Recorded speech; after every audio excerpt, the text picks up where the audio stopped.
Hi! Okay, so like the last video said, I'm doing a few videos tonight. First one is going to be the proposed changes that to the delegate selection rules for Ada County that were kind of proposed out of the blue, I have to say. At the last meeting, which was the December meeting of the Ada County Republican Party. Um, Kind of got blindsided by this one, and I meant to do this particular video like right after it, but right after I received it, the proposal and email, but life happened, and then I got sick. So it is now December 27. We about just shy of a couple weeks out from the January meeting where this will be uh, considered by the committee. So here we go. So if I can just press the correct button, here we are. Okay, so now this has been a little bit of a thing. This thing right at the top here, Mr. Chair. It's because somebody got into a pissing match about the exact wording of a motion, and so now it has been the habit of people to print the motion that they're doing for so that the it would be in the minutes later, for the secretary. So I'm not covering up much, at least not to people who would be paying attention anyway. Um, so I'm just going to be giving my stark reaction now. First thing I notice, and this is something that inherently makes it less readable, is that they're striking all the paragraph letters for numbers. And so now exactly how to term it when you cite it is also a little bit kind of weird now, and putting numbers there makes it less readable. And so these aren't any there aren't any substantive changes until we get down to about where things start getting scored. Now, it should not be news to anyone that I have just about as much experience with the PC who proposed this, Dan McKnight. So I know more about the moving parts of this than the average person, as it were. So, in paragraph F, he wants to make it into section 6 or subsection 6 or subpart 6. There's no, there's nothing in here that I saw when reviewing it that gave any guidance there, but okay.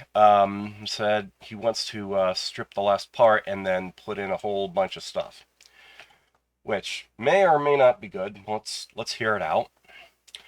On the first Saturday after the primary, the nominating committee, I've run that before, shall select from the applicants the persons up to the number allocated by the state party, which it's slightly presumptive what that is, but that's language that's already there. And that's a little bit more presumptive now that certain rules have been in place for about another cycle or so. That the state party headquarters is supposed to advise all of the LDs and counties of this kind of thing. So it's right up on the line there. And it continues on. To be elected delegates to the state convention. The nominating committee shall then select from the applicants the persons up to the number allocated by the state party to be elected alternates to the state convention in the order that they will become delegates should vacancies occur. Okay, now it's not spelling it out here, but this naturally would have to be a part of it, and if Dan knows his stuff, this is probably addressed somewhat somewhere down there, but you have to start ranking people well, ranking all of these applicants before you reach the number of delegates, because there's delegates and then there's alternate delegates, and the alternate delegates are supposed to be filling in for people who for any vacancies, whether this is a 5-minute vacancy when somebody's on the convention floor, has to go to the bathroom, come back, or it's somebody that's not going to go, or what have you. So you do have to rank everybody first, because you have to determine, you have to have some sort of reason to be putting the first half of that number, because the number of delegates and alternates, it's supposed to be the same. So say it's one year it's 120. So that means there's going to be 120 delegates and probably 120 alternates. Now, why I said probably, I'll probably get around to later, because, well, things happen. But it's implying down there that we're not ranking people in the delegate block as opposed to the alternate block. No, you have to determine who all these people are first. So, in effect, you are ranking them already. But anyway, the nominating committee. Okay, so he's striking out the shall use a point system. Okay, we're already striking. Well, we're already kind of hinting out why this whole thing is probably necessary. In fact, I've been saying it's been necessary for a while. But whenever I've been mentioning that, I've also been saying that we need to get it right, and we need to hash it out. We need to deliberate. It can't just be one or two people that come up with this spontaneity at their own and then just propose it at almost the last second, which that's kind of what Dan McKnight is doing here. But anyway, he's touching at what the problem is here and how this problem is created. Now, I already have to go into a story about this. I'm how many minutes into this? I'm 7 minutes into this. Okay, so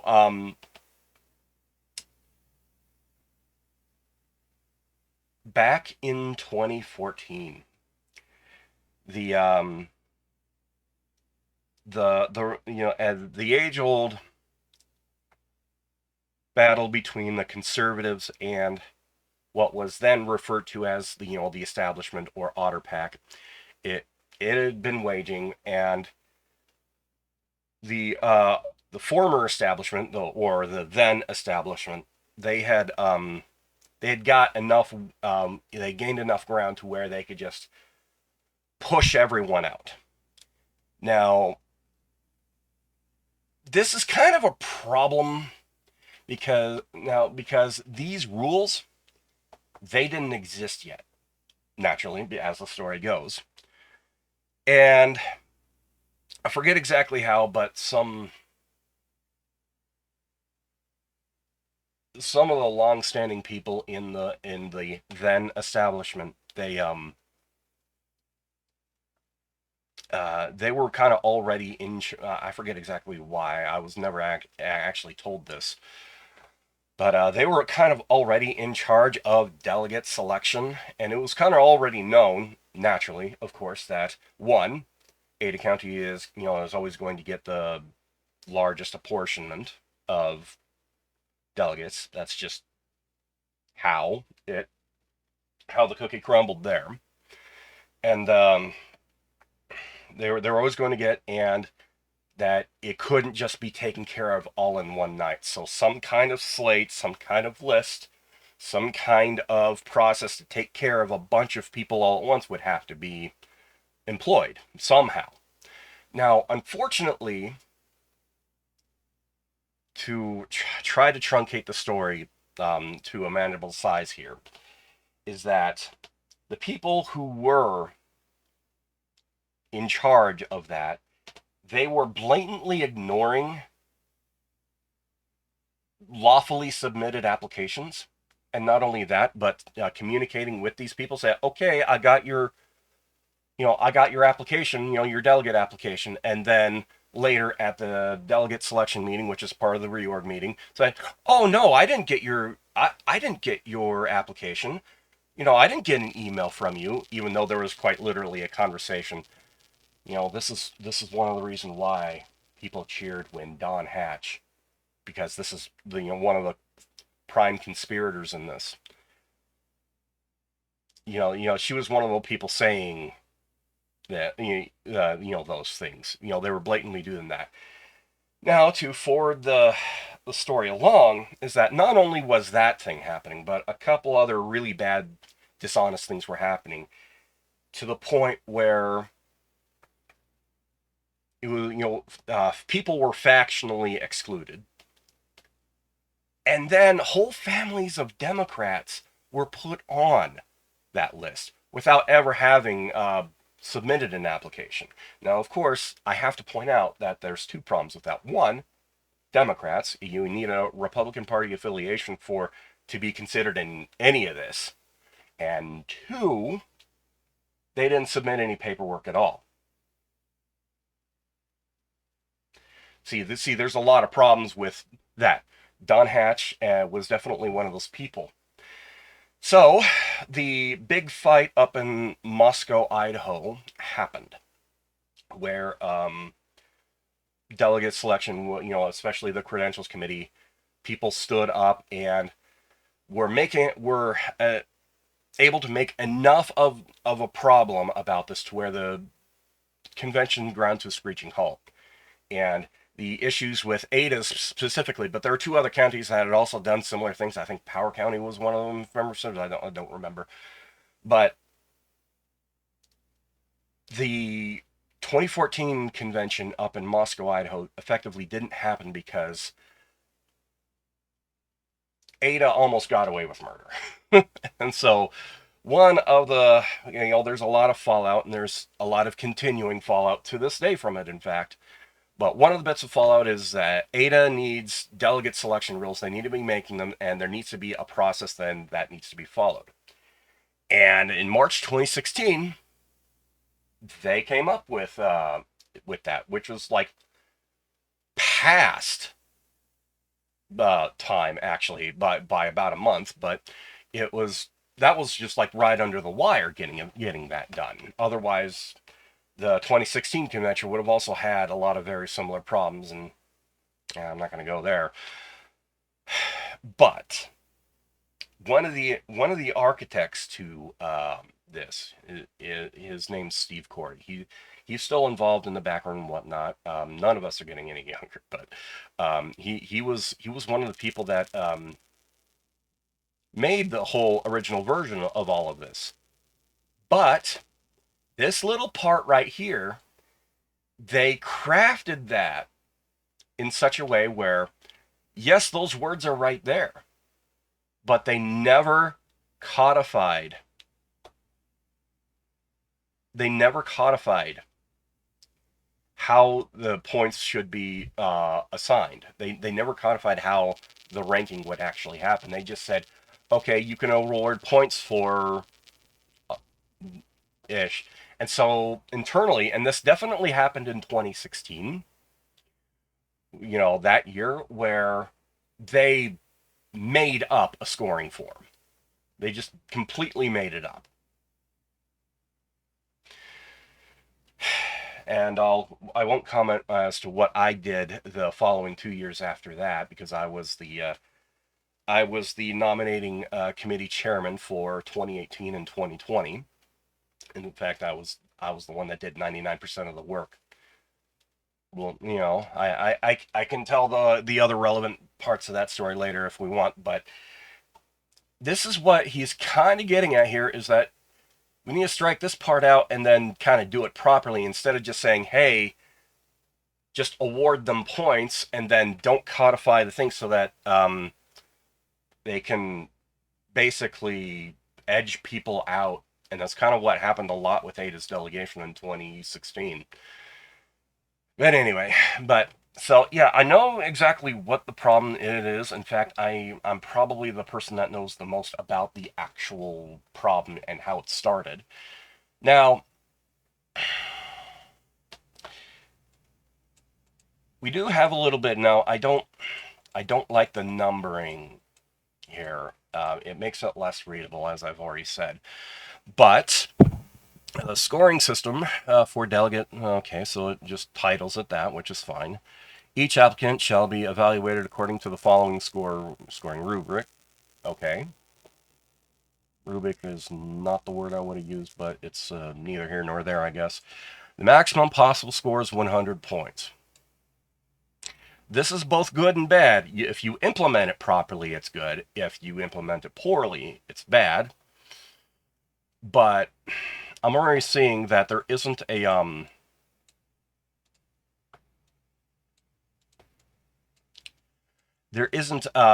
a good way of discouraging people to be lazy with their paperwork. And what I mean with it, and I don't think I saw it when I cursorily reviewed it before, is that while on time is on time, we can't have 2/3 of all of the applications coming in on the last day.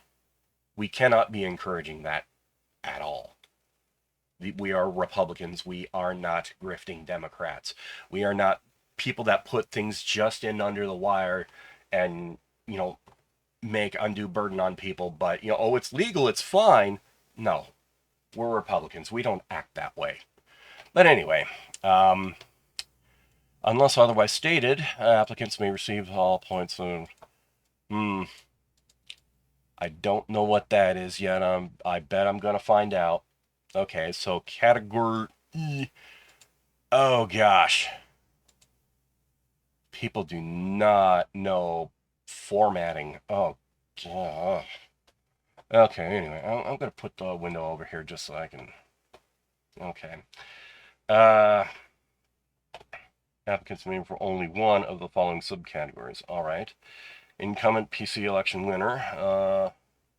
Applicant won the most recent in a primary election. Wait a minute. These things conflict. You need a better wording here. Incumbent PC election winner. Applicant won the most recent well, that would be a newly. You may, okay. You need to put in incumbent PC election winner. Applicant is a PC and also won the, anyway, okay.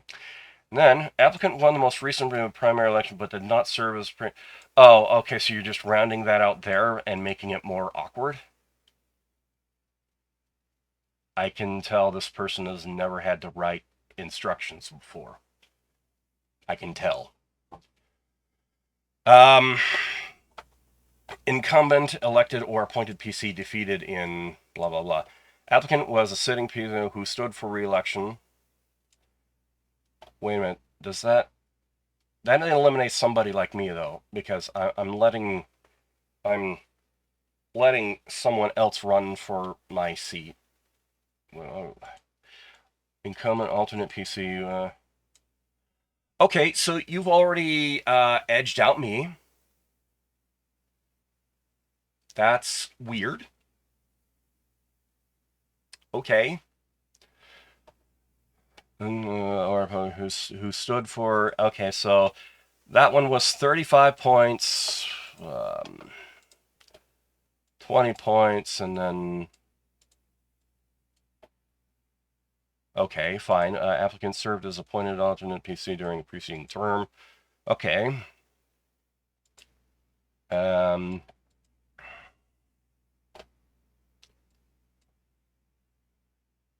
Wait a minute. None of these apply to me.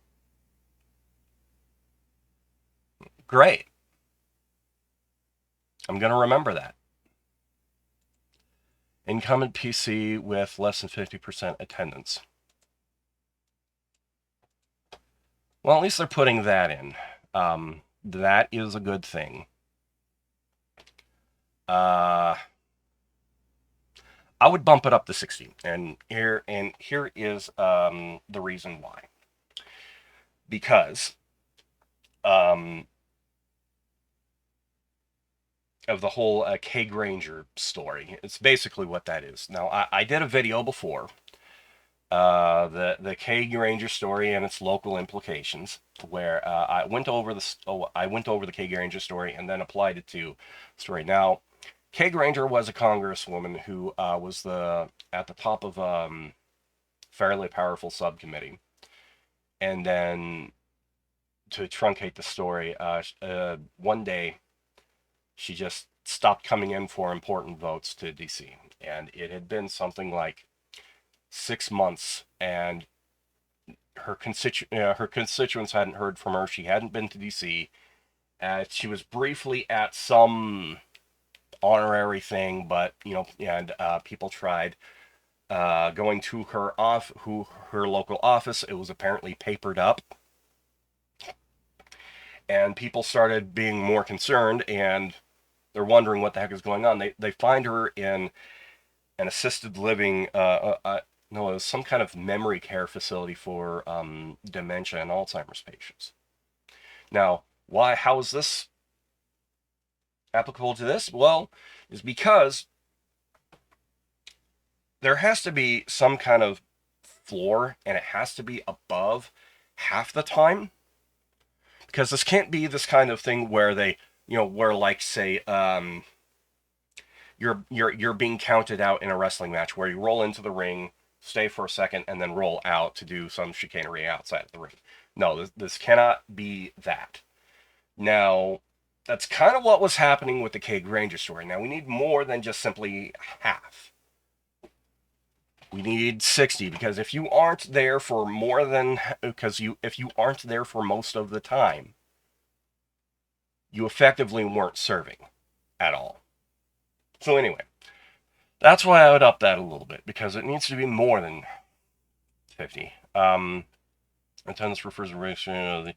Okay, at least, yeah, because that was about something I was about to mention too. The regular versus special meetings. Special meetings, by their very nature, they can't necessarily be counted for attendance. Therefore, can't do that. Now, time. Volunteer service. Now, there was a thing that I was doing I myself was doing for volunteer work. It turned into a job after about a month or so. So it's no longer volunteer stuff, but yeah, I've been doing stuff in the background now. Maximum 25 points. Okay, so they're kind of splitting it out, where this is a little more than that, which I guess is good. We because the voters matter, at least the Republican voters matter in primary. PC status should be more than time, because you can spend a lot of time. You can max that out and maybe not have, for lack of better words, maybe not have the kind of importance with the voters that maybe somebody who was a PC but also put in some time for volunteering and whatnot. So I get that. Applicants may receive points for both subsections. Directed volunteer service. I mean, okay. I definitely did this one.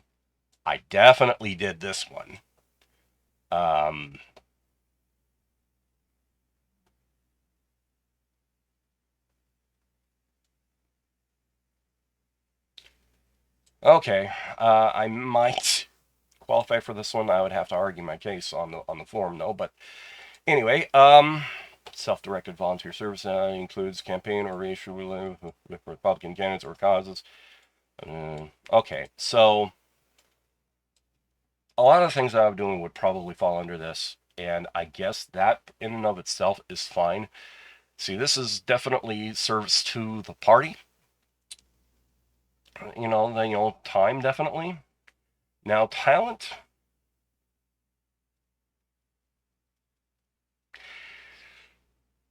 I don't like the lack of specificity here with talent, because talent could be any number of things. In fact, one of the things I discovered actually fairly well after I got involved politically is that I apparently had an aptitude for reading, understanding, and writing rules in the background. This very kind of thing. I don't know if I don't know if this wording that they have right here would necessarily qualify to that, even though that is quite literally talent that I actually have, especially with analyzing and stuff. But anyway, let's see if the mic. Okay, service in elected public office. Well, I definitely don't have that, but uh, there's some people I know that definitely have this, so that's the rubric. Now it's not saying now it's not now it's a little bit more direct from qualities about the application to points is a lot less direct with this, and I don't know if that's a good or bad. And that that almost makes me feel like work was definitely not done. Like almost like this thing isn't ready. But this, I guess, is fine. This applies does not qualify as evaluated exclusively within. Okay, at least they're explaining that part. That part there. Points are awarded. They don't put in partisan office. So in years that in cycles that follows the next one, that might actually need to be spelled out a little more. I'll just put it that way. So yeah, not necessarily. So there's a lot more subjectivity between description and points, I guess. Okay, treasure. Maximum, well, all the way up to 15. Okay, I'm already seeing a problem here. Let me see if they address it, though. Applicants may receive points. Monetary donations to the Ada County Republican Central Committee. Points awarded for cash-only donations during the period between the previous presidential primary and the current presidential primary. In-kind donations do not qualify. Oh, I think that's a little swipe at the Tetlow Miller screw around that they were doing. Well, let's see. A monetary donation to Idaho Republican candidates. Oh, okay. So I guess that's why it added up to 15. But treasure is intentionally weighted lower than time and talent does not outweigh grass service. Okay. Well, they're saying this right here. I don't think they actually mean it. Because if I'd put them both at like 5. And then like in fact, here's what I would do. Not only that, I would put these both at 5 points and then cap the entire category at 5.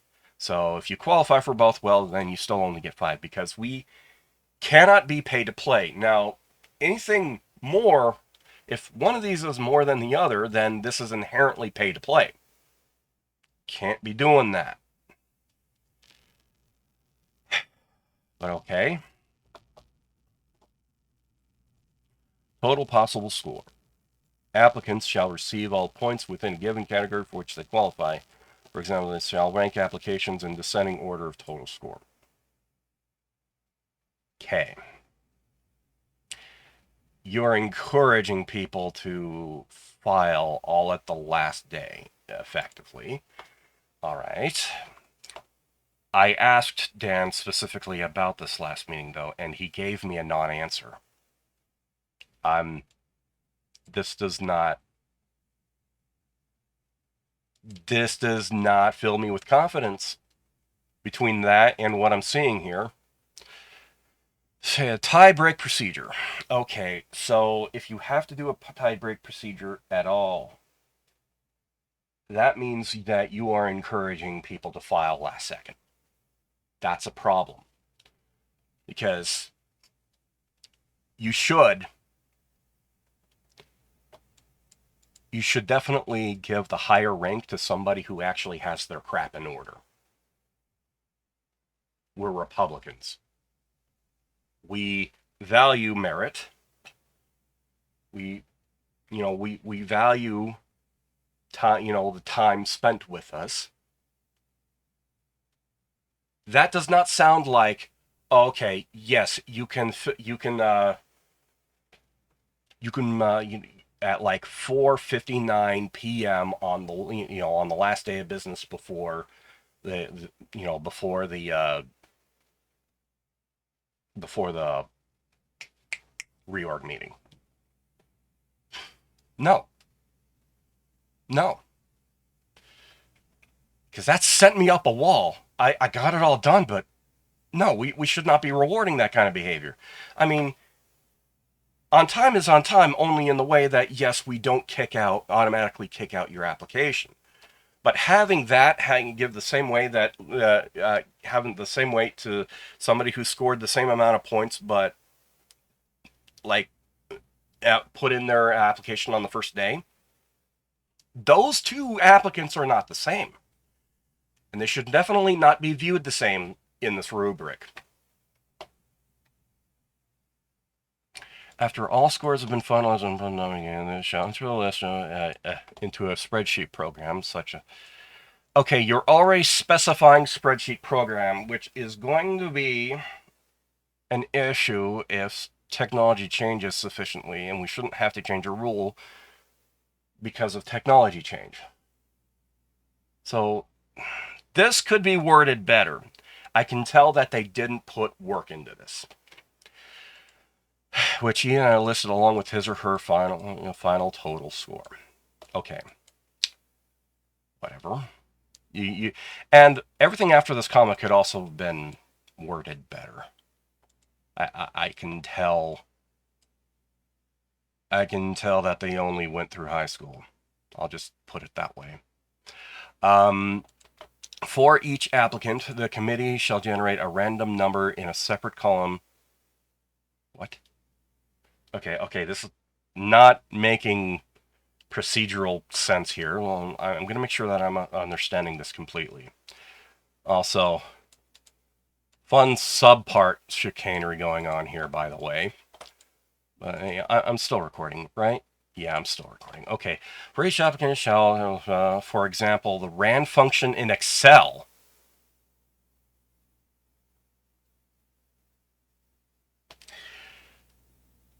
Oh.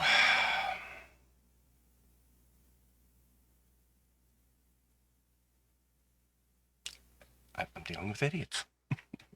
Okay, a random value shall be generated for each application on the list, regardless of whether the applicant is tied with any other applicant. Well, that's more work that needs to be done. No, you should only be doing any of this work at all if we are in a tie-breaking procedure at all. So, this breaks this. This isn't ready. This whole thing isn't ready. Okay, so moving on. Once random values have been generated, the committee shall immediately convert the random numbers. Oh, so you're making a bunch of work that you might not use, and then okay, fine, whatever.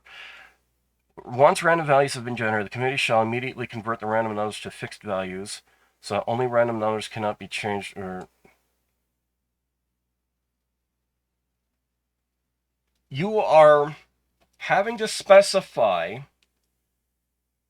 specific functionality of a spreadsheet in the delegate selection rules here, instead of just being a human being about it. Oh my gosh. Okay, this is already poorly written. Okay, so applicants shall first be sorted in descending order by total score.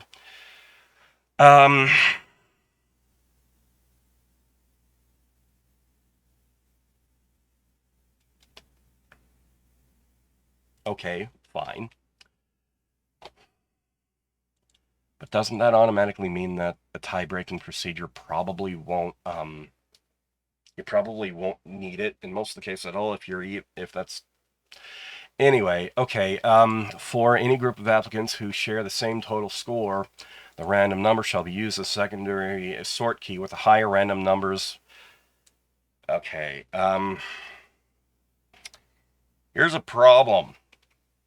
And this happens especially with cryptographically insecure random functions like this in Excel. Especially ones that try to even out the distribution instead of actually being random, is that some of these numbers might be 0. And that, now you wouldn't be able to say this necessarily about 1 as opposed to, like, say, 500. See, they're not even putting a floor and ceiling to the random number range. They're not even doing that, but okay, fine. You know, and this is why you should only invoke a tie procedure when there's an actual tie at, in the first place. But they're not specifying a floor or a ceiling to that. And so what happens if something's negative? What, something's 0? A person is, of course, a little bit more disadvantaged when they have 0 as opposed to 1 or what have you, or any other low number. That, statistically, if you... Anyway,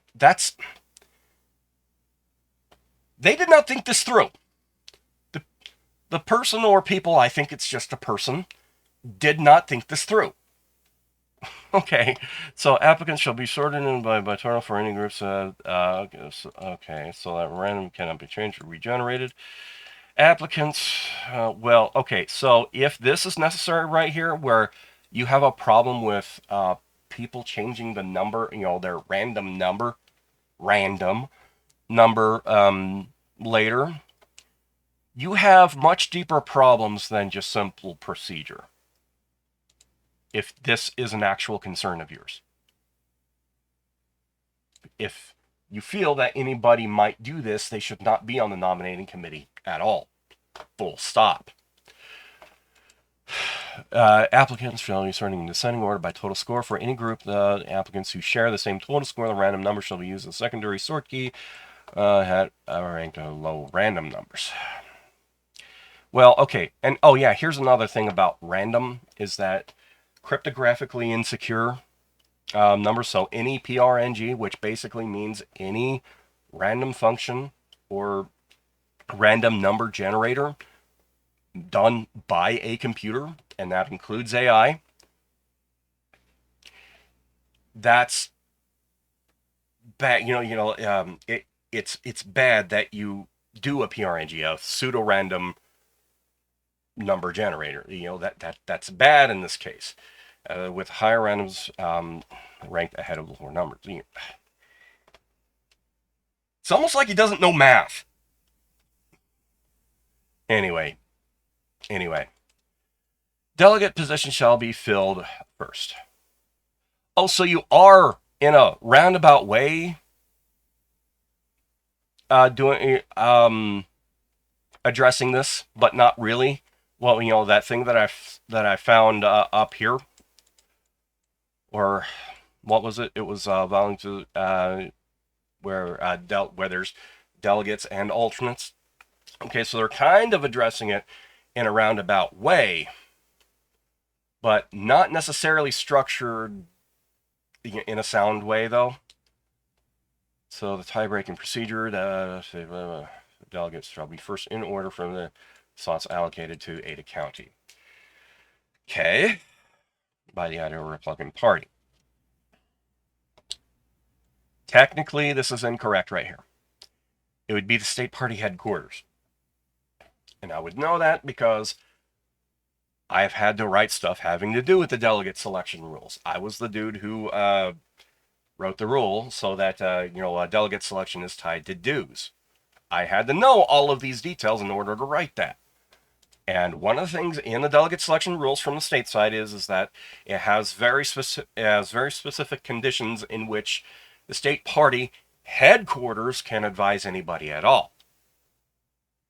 So this is technically not, it's the wrong phrase to use here by the Idaho Republican Party. So, okay, so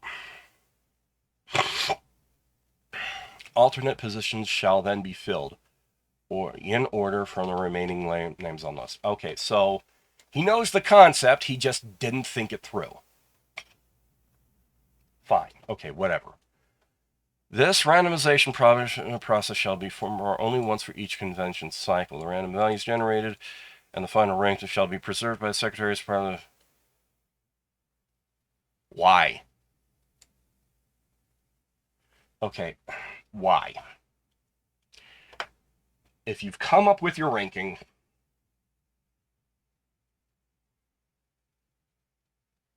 why does the random number need to be preserved after a convention?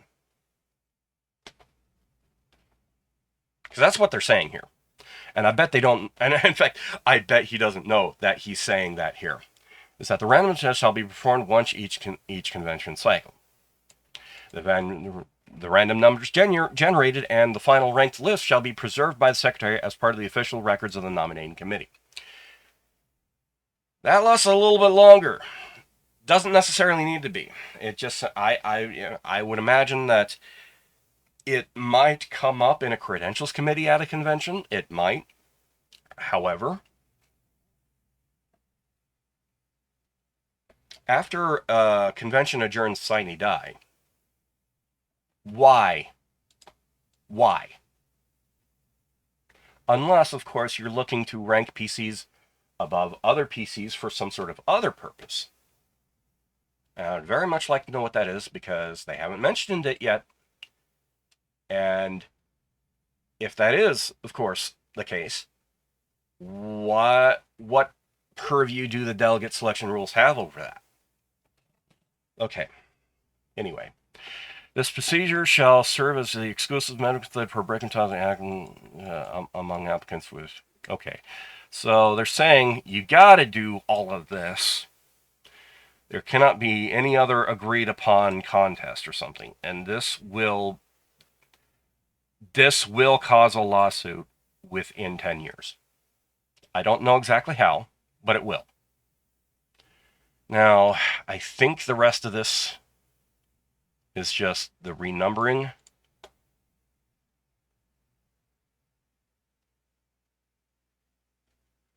Oh, wait, that's weird. See, they didn't keep track of what they were changing, and so 15 is now in for paragraph M, as in Mike. Okay. Yeah. Oh. Okay, so, and then there's further paperwork. More or less writing out all of the things that were written in the rubric. Okay, I'm just going to transition back here. This thing isn't ready. And not only is it not ready, there are major parts of the issue that need to be addressed and hammered out, like, not just like inside of a meeting, but like, with Robert's rules and everything. No. When people are actually like sitting next to or across the table from, when they're actually hashing something out. This thing right here, it is inviting the next meeting to be drawn out extremely unnecessarily. It not only is it not ready, but it is inviting, okay, I need to amend it this way. Okay, so in case you don't know, if you say you have like a resolution or a bylaw change or what have you in a Robert's Rules meeting or something, and you have something that is proposed, so I move to propose yada yada yada, seconded. Okay, now we're in debate. Oh, wait, you're in the middle of debate now. but somebody proposes an amendment. Okay, now you got to deal with the process of the amendment, and there are a lot of little things, and some of them not so little, that we now have to take care of effectively one by one.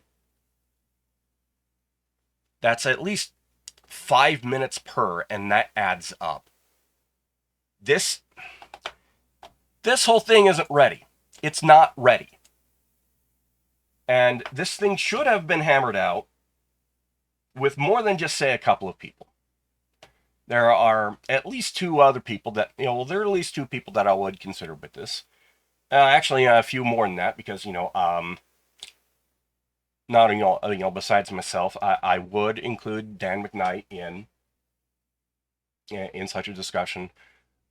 People who are very familiar with a lot of the supporting rule base, so, Robert's rules and the state rules and the like, so that, I would, Steve Bender. I would include current committee officers, so that means like the secretary, the chairman, vice chairs.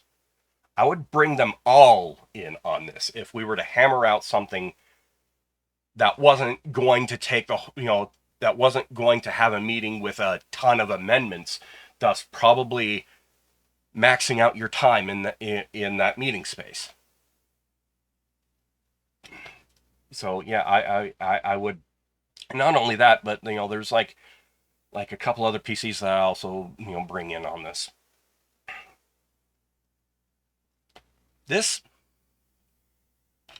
It's got some bad parts to it, and it's got some really poorly written stuff to it. The bad parts we can argue about. The poorly written parts we have to waste a bunch of time on. I cannot in good conscience support this. It needs more work, and that work should not happen through the amending process. And you know what? Memory's coming back now. I tried contacting people about this because I was going to be writing my own thing. Now, of course, I did the sensible thing, is that I was just trying to get people in, but I gave up when I couldn't get everybody together in time. So this was like a couple months ago where I put it aside. I didn't know that my emails were effectively being ignored in that case. Thank you very much, Dan McKnight. I will remember that. But anyway,